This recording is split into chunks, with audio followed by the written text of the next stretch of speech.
Now, I don't know what the situation is with your son, with your daughter. I don't know what you guys are facing at home. I don't know what your economic situation is.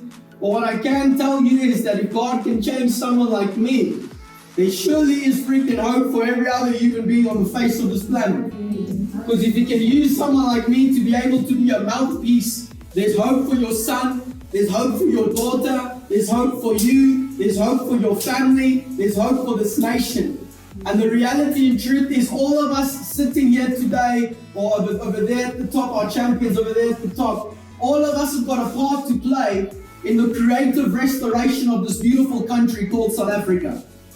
And my firm conviction and belief is that God has placed and put us in this beautiful country from South Africa to be able to be the hands and feet of Jesus Christ.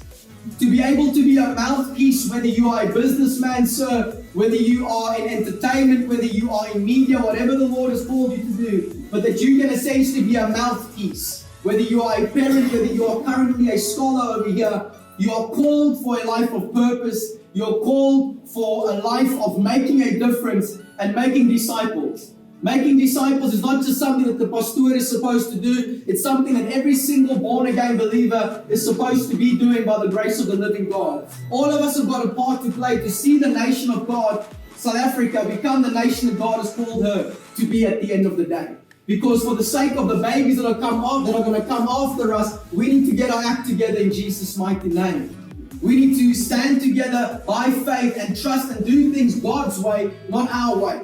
Because I stand here before you today and I maybe look like I'm 12 years old, but I've been on this earth by the grace of God for 28 years thus far.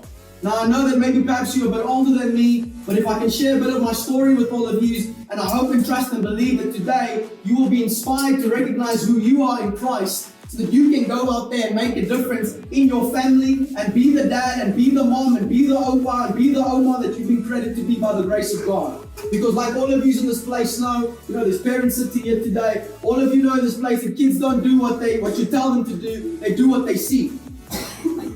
They don't do what you tell them to do, they do what they see. So for example, if you want the kid to read, you can't be sitting watching Bitterlanders all day and then not read yourself. Okay, you have to set the example, you have to set the pace for your family moving forward. If not you, then who? If not now, then when? So for me, I come out of a background like this is the thing. We're living in South Africa, percentage statistically, over 80% of people in this country claim to be believers. But yet we're falling apart. So there's a disconnect somewhere over there.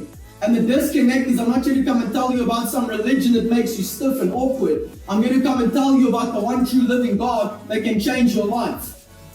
Because if He can do it for me, it's guaranteed that this thing works. Because I tried every other thing. And I get passionate, I get excited, I get pumped up, I make a noise, I shout because Jesus gave me a second chance at life. That's what He did for me.